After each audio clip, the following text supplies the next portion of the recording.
Hello, this is Don, And this is Gina with Focused Healthy Family. and today we're looking back over the best of 2025. So, over the course of the next week, we're going to share with you some of our favorite podcasts, some of the ones most enjoyed by others.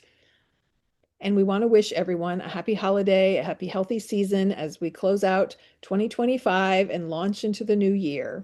So, sit back, enjoy our show. Please share this with others. We're glad you've been here on this journey with us. Number 178, we talk with Stuart Madow, who is with Visiting Angels. And he talked about aging in place. So we've had many conversations with people about facilities and different options for caregiving. And so he gave lots of great information on aging in place. So, senior care is a unique business in our culture. And having worked in it for 20 years in the Lake Norman area, I actually benefited because my own mom had Alzheimer's. I was her caregiver for the last 6 months of her life. And unknowing at the time, that would help me greatly in my career in senior care because I've stood in the shoes of the clients that we serve at Visiting Angels. So each and every day, I know exactly what the challenges and emotions are when it comes to senior care. That sounds very familiar to with what we just went to with my father-in-law. So we can hear you on that. So, hello, I'm Don, And this is Gina with Focused Healthy Family. and this is podcast number 178. And today we're speaking to Stuart Madow with Visiting Angel. And Stuart has worked in the senior care industry in Lake Norman area for over 20 years.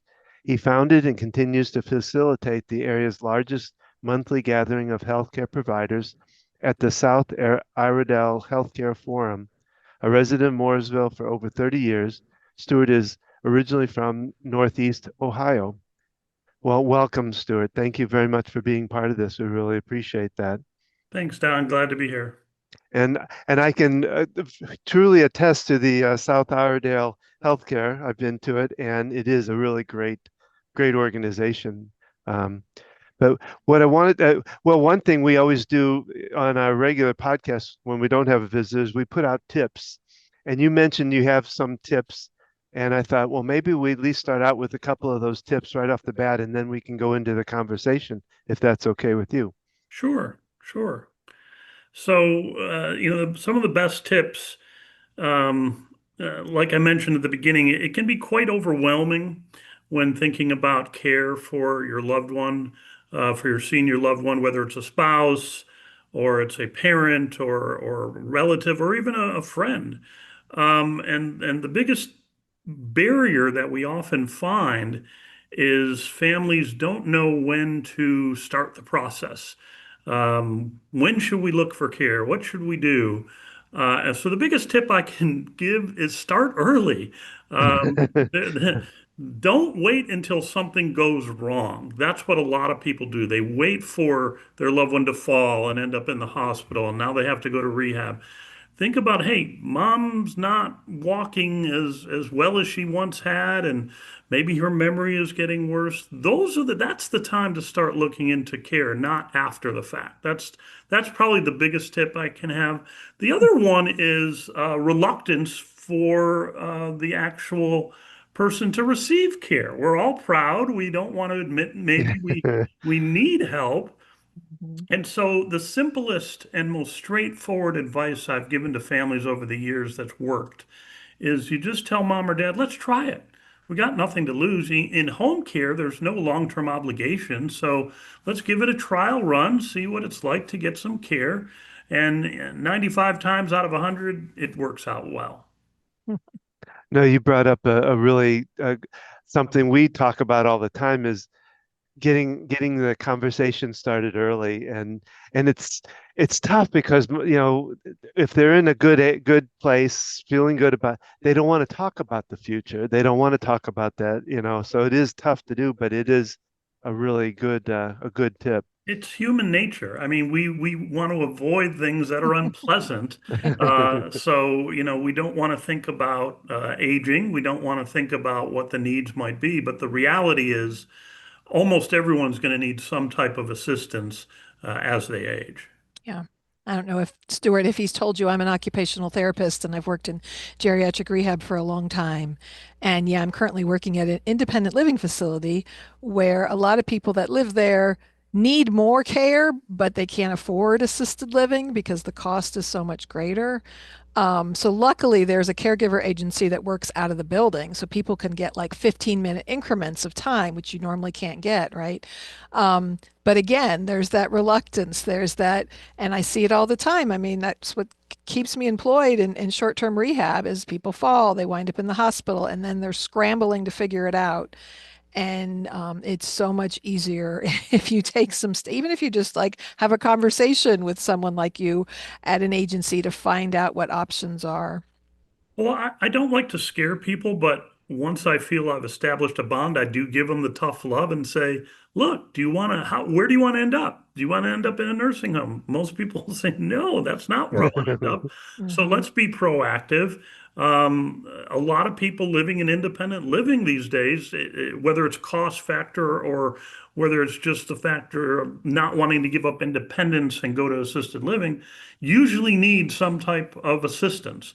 There's a whole complexity around accepting care and what the care might be. But accepting care is a barrier. Yeah, yeah. So let's start up by just talking about visiting angels because I don't know a lot about it myself, even though I've been around you enough that I know some of it. But I wanted to just talk about like what does visiting angels do? What do you do with them? That kind of thing. So, Visiting Angels is one of the largest senior home care providers in all of the United States. It's a franchise system. There's over 600 offices, but they're all locally owned. So, the company I work for is owned by a husband and wife team who are live in Huntersville, have been in the area almost their entire lives. They've owned the franchise for 14 years. Their name is Tina and Scott Goins. I've known Tina and Scott for over 30 years. We go way back, and we have a passion for taking care of seniors. And my role is to educate the community and coordinate care and get people connected to the type of home care that they need. The truth is, as I'm sure you both know, 90% of people want to stay at home. They don't want to be in a facility. I have worked in facilities, and unfortunately, only a small percentage of the population in a independent living or assisted living actually get out of their apartments and do anything. At home, you're in your comfortable environment. Mm. That's where every study in the world shows if you get home care, you're compared to a facility environment, you're going to live longer, you're going to be healthier, and you're going to be happier. That's the goal that Visiting Angels is trying to meet. And in our area, in the Lake Norman area, we've built up a tremendous reputation over the years because our caregivers have the compassion and skill to provide that care. Yeah, I know my parents were in Indian Land, South Carolina, and my mom had care. My dad had Parkinson's, and I know she always liked the people with visiting angels. But obviously, it's a different. You said each of separate I franchises do know owned. that franchise, and they're really well run. Yeah. So yeah, because she used different caregiver services because there are a lot of agencies out there. So what sets visiting angels apart from some other Well, that's caregiver? it's really interesting. So when I started in this business in Lake Norman, in the Lake Norman area 20 years ago, we had four home care companies. Now there's about 64 home care companies. Most of them are mom and pops. They don't really have a lot of staff, so they have trouble staffing what they are going. But there are larger ones. So Visiting Angels being one of the larger ones, we have just on our staff, we have 70 to 80 caregivers. We staff 98% of all of our requests that we get, which is tremendous. We struggle like everyone else, since COVID. Simply put, there isn't as many caregivers out there providing care for the aging population.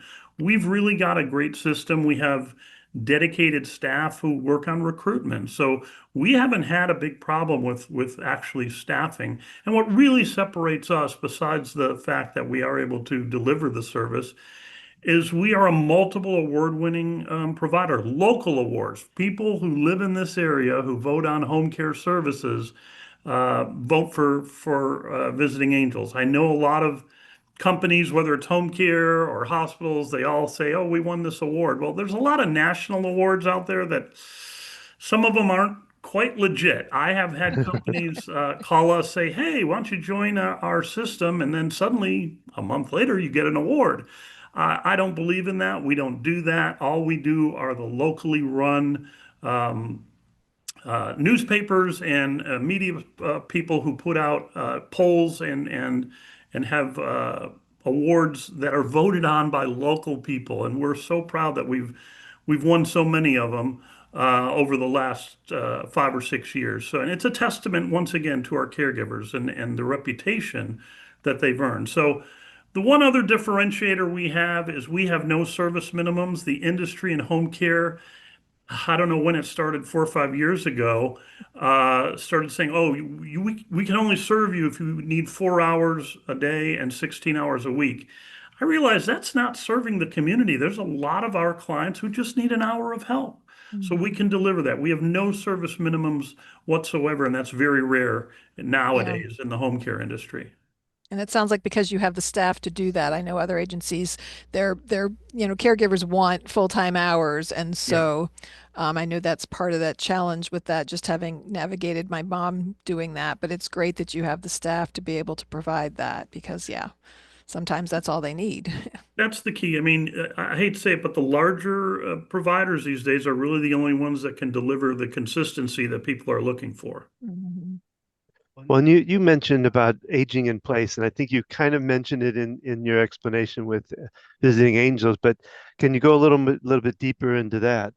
Yeah, I mean that, like I said, that is really what people want. Aging in place is staying at wherever you call home and making it work. Nowadays, there are so many allied services that we work with. There are companies that can put in grab bars in the home. They can put in ramps to make it more handicap accessible. They can widen doorways so that the big walkers or wheelchairs can get through in the home.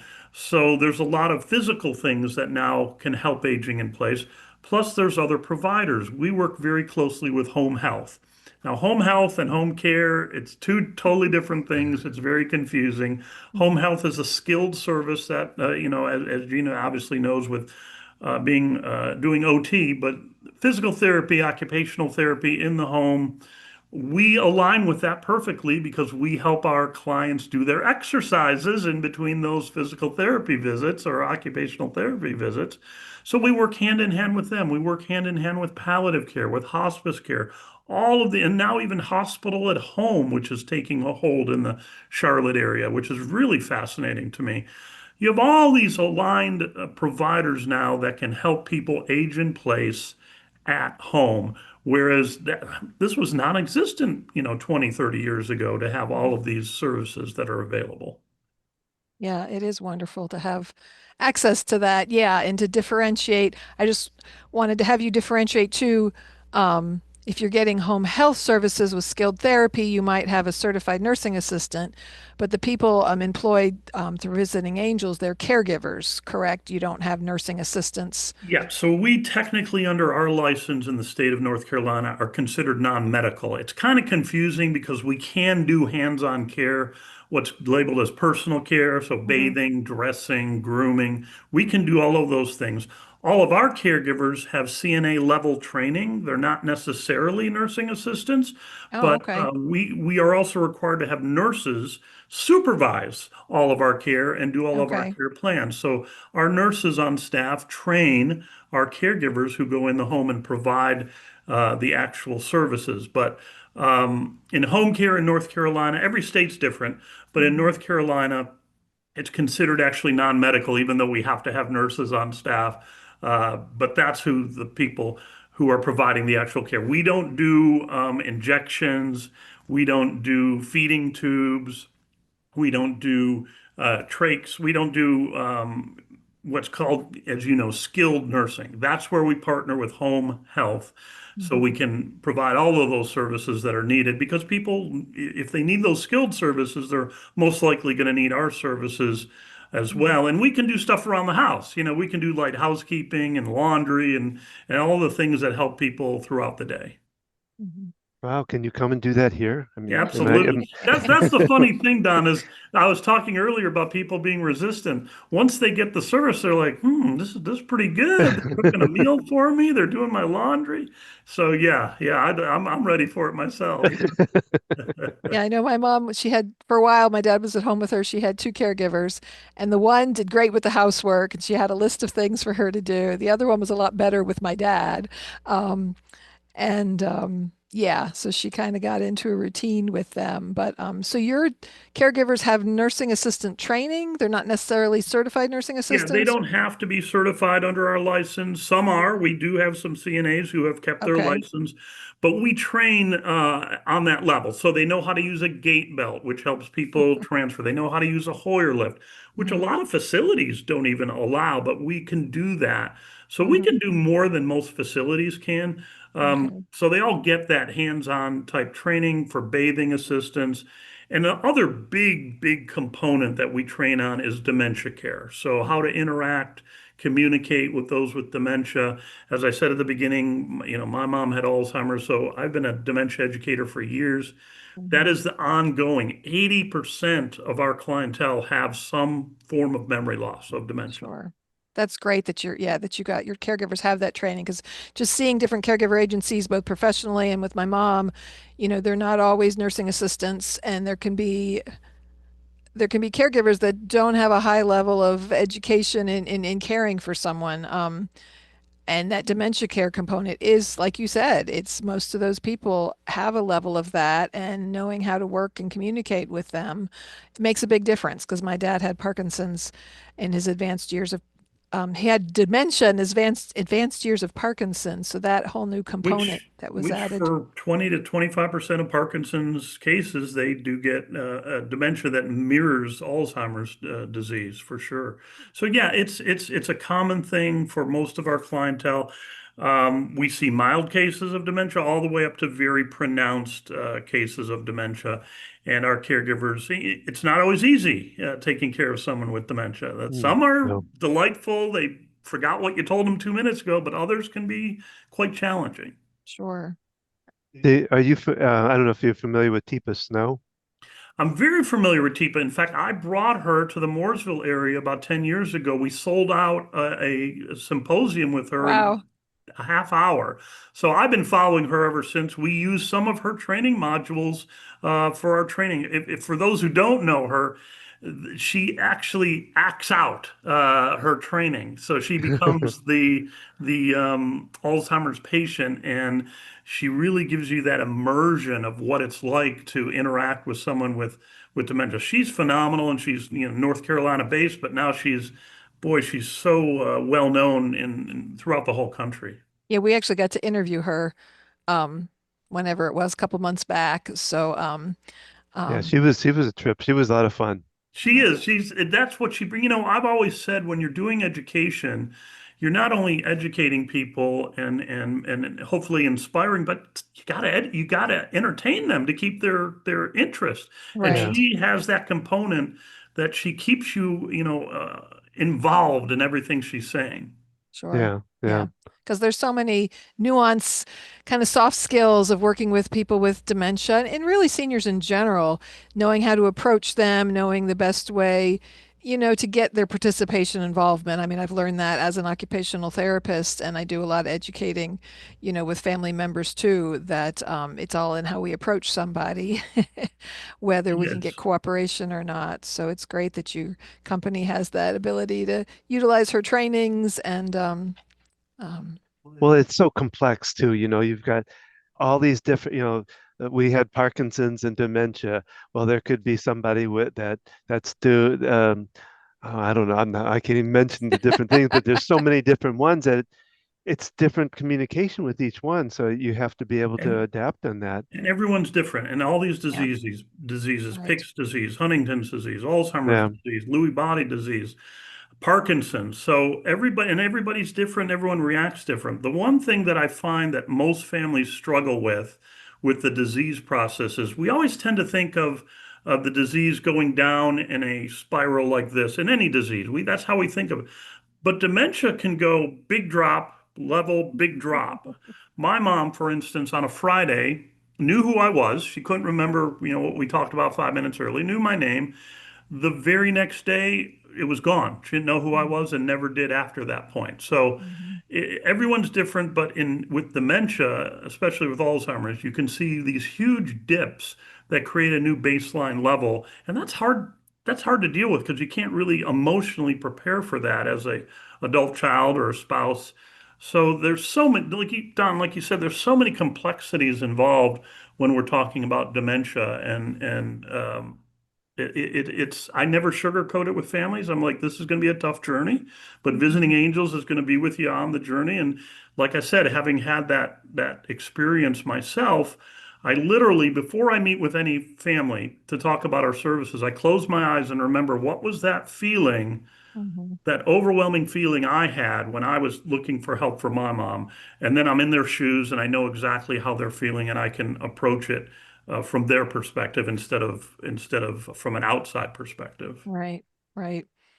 Well, you also mentioned the idea of respite care, I think for caregivers.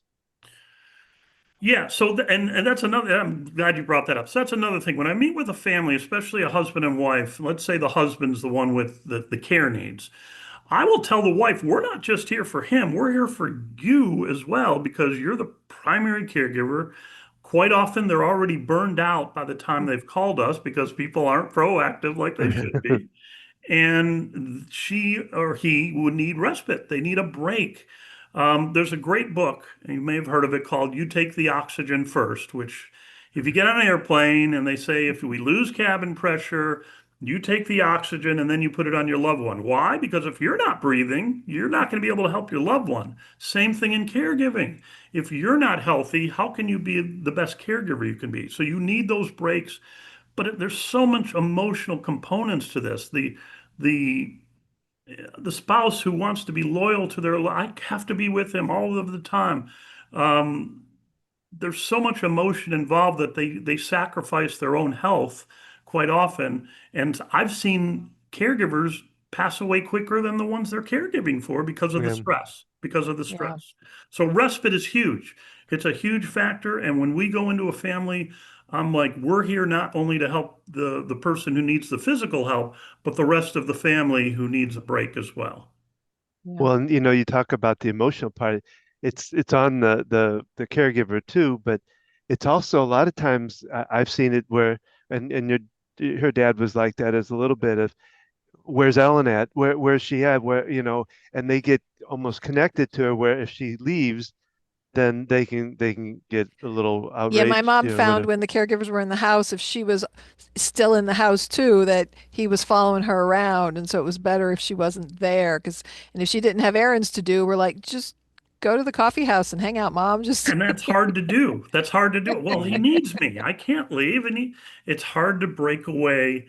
A lot of caregivers understand it theoretically, but Mhm. when those emotions start to hit, it's not easy to walk away. It's not easy to agree and say, yeah, I'm going to do this until they can start doing it and see the positive outcomes it has on themselves and on Mm, their loved one as well. Yeah. And as far as the proactive part, getting help before dementia progresses to an extreme point, it can be easier to make that adjustment with the familiarity of someone coming in. Like with my dad, he had very mild dementia initially, and he was a people person. He loved people being around, but when his dementia got more severe, he was suspicious of strangers and outside people. And I had been pushing my mom for years. Oh, we're not ready for that yet. What? Think about bringing a caregiver in. Oh, we're not ready for that yet. And just, it's better to get it early so that it's already established and that they're familiar with someone coming in. It's very difficult, and there's a role reversal that often takes place between the adult child and their parents, and that's not easy on anyone. But Mhm. like I said, when I try to establish a rapport with families that I'm working with, I give the tough love pretty quickly and say, this is really what I feel you should do. And the toughest of all of it is taking the car keys away. Oh yeah, Biggest sense of independence, and that's the toughest one. But sure. all these other things we've been talking about, none of this is easy. But Right. once people start to, take that first baby step, they realize, oh yeah, this really is going to be beneficial for all involved. And we take it beyond what we do. So if we have someone who's very advanced dementia and they really need to be in a locked secured unit, I'll go and tour with them at a memory care. I know all the local ones. I'd be glad. I want the patient, the client to get what they need, even if it Mhm. means we're losing the client. I know we're doing the right thing. Right. Right. And sometimes they still need a caregiver in those settings. They do. We And we hired just someone for my dad. Yeah. We just Um, had someone, one of our clients, move to memory care, but they still want the care because it's his buddy. He can't remember her name, but he knows her face, and so she still goes in several times a week to the memory care because mhm. they've established that bond. And he still understands it. Sure. Because, yeah, you're not going to really get direct one-on-one care even in a facility like No, that. and that's unfortunately most people don't realize that. There's Mhm. a big misunderstanding with that, and there's also a big misunderstanding with hospice care. Hospice care is wonderful, but people think it's all the time comprehensive, where really it's just a couple hours a week Mhm. with a nurse or social worker coming in. It's not comprehensive, and they often need visiting angels to supplement that. So Sure. I was naive before I got into healthcare. I thought hospice was one giant organization like the Red Cross, and that you went to a place, not realizing that most hospice care takes place at home, 98%. Mhm. So, the general public, I always have to remember to not use acronyms and things that they don't understand what we're talking about, and put myself once again in their shoes. They don't know. And they want us to tell them what our knowledge is so that we can help them, go along this path. I want to ask one more question about medication management because I see this confusion in our facility. As far as I know, nurses are really the only ones who can really deal with that. So do your caregivers assist with people taking medication, following, you know, it, filling up pill cases? Like what's the line there Well, as far as the what they can law do? is, and I know we follow it. I wish I could say I was confident all home care followed it. The law for home care licensees are we can do medication reminders. We cannot touch a medication. Now, we can bring a pill bottle over to the client and say, it's time to take your pill, but they have to be able to either open the pill bottle or the pill case. We cannot put pills in a pill case. We Hmm. cannot tell a client when they should take their med. That has to come from a doctor and be in our care plan where the doctor says this pill is for at 2 o'clock or is at evening time. We Hmm. can only remind the client to take their pill. We can bring them the actual case, but we can't take the medication out. We can't touch the medication. Right. I wish I could be confident that all home care operators are acting under those laws. I know Visiting Angels does because they're very strict, and I understand why. You need professionals to handle medication, whether it be nurses or med techs. You need someone who understands the exact dosage and how it all works. Yeah, that's the thing. I see families are confused by that because the agency that works out of the independent living I work at, they do medication reminders, but the family thinks that means they're filling up their pill case. They think, because I work with people to see can they be independent with managing their medications or, and a lot of times we set up pill cases for like a month and the family can fill it up and then they have the caregiver who reminds them. But families don't understand those differences. Yeah. They sometimes make assumptions and just, I know I do a lot of educating on that, but It's confusing. Like I said, when you're talking home care and home health, it sounds like it's the same thing. When you're mhm, talking medication management or medication reminders, people aren't thinking that there's any difference there. So mhm. I totally get it. Yeah. And it's such a big thing and such an important thing. There's so many great reminders now, pill cases and things, and like the med packs now that some pharmacies will put together, Yeah. where it's set up for the times a day that it's taken. And I imagine, um, your caregiver could hand them the pill pack and they open it Yeah. up and take it themselves. So Yeah. that's Yeah. It's, we think about overdosing, but underdosing is just as important to think about. And someone not getting their meds can make a huge difference in their overall health. Sure. Yeah, it's a huge thing. I see patients all the time. They're like, "Oh, I don't think I need that. I'm feeling okay." They just don't Yeah. take Yeah. medicine. That can be a real challenge. So yeah, thank you for clarifying that because that was my understanding of the law, and I just think it's helpful for people. That's why we do this podcast to help Yeah. educate people, for them to understand the nuances and the differences, like you said, with home care versus home health services. Yeah, one's paid for by insurance, and the other one is not typically. Correct. And even people in the industry don't know the difference. There's a lot of people I've gone to doctor's office who had no idea what the difference is. They just assume Right, they both can do the same thing. right. But yeah, cost is a whole nother subject. But yes, primarily home care is private pay. If you're like us at Visiting Angels, we are a veterans approved provider, so we can Oh, okay. help with, veterans can get a lot of benefits and we can provide those services. And then long-term care insurance is a popular option. But outside of that, most of home care is privately paid and it can be quite expensive. Yeah. Yeah, people don't realize if they have VA benefits that it will pay for caregivers and things, and then you can pick your agency of where you're Yeah, getting the caregivers from. it's a great benefit. Unfortunately, the VA doesn't do a good job of promoting it. And on the flip side of that, I get a call at least twice a week saying, "Hey, I'm ready for home care. I got Medicare." They just assume Medicare is going to cover Oh, home care and doesn't cover anything. And Medicare Advantage plans are confusing people greatly into thinking they can get home care. They cannot get home care under Medicare Advantage. Maybe someday, but not today. right, right. Yeah, there's qualifications and things that people don't understand that it's Well, we could talk on this conversation probably all day. There's so much to it. But I think for now we're going to probably start wrapping it up. So what I was going to ask is, one, if you want to give another tip, if there's another tip in your mind that you want to give, and then tell us about, how would people find out more about Visiting Angel? So, I gave my two biggest tips of, resistance to care and being proactive.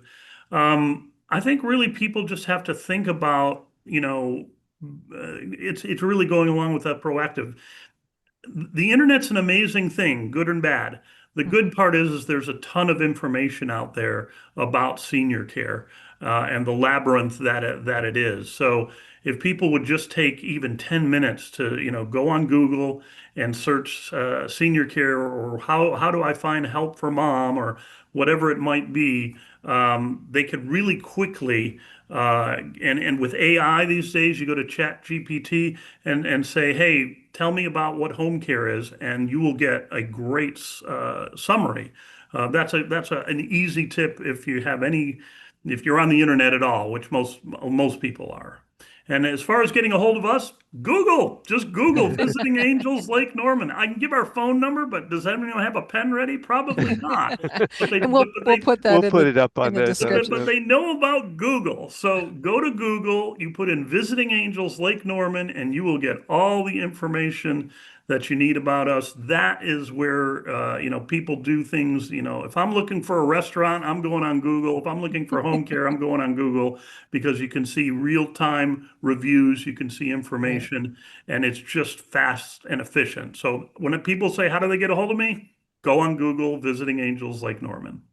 And, maybe just don't follow the Dr. Google, Yeah, yeah. Dr. Google or Dr. WebMD can be dangerous, but it's okay to look at it. Just don't assume you know the answer. Yeah, right, yeah. but for finding resources, it's great. And it sounds like Visiting Angels is the largest provider in the country, so they have them in most states across the Yeah, country. every state, just about every major market. There's four in the greater Charlotte area.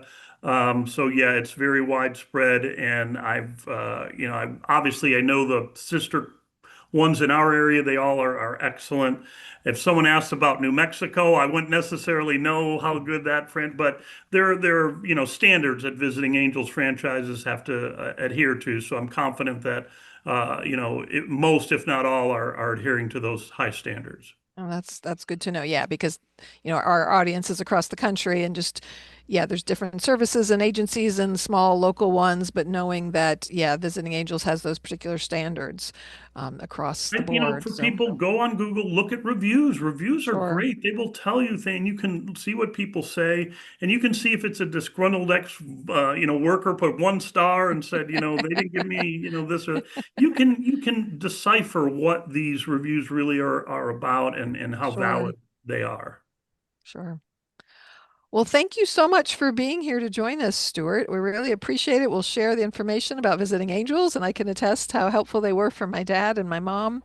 And we'll share your information.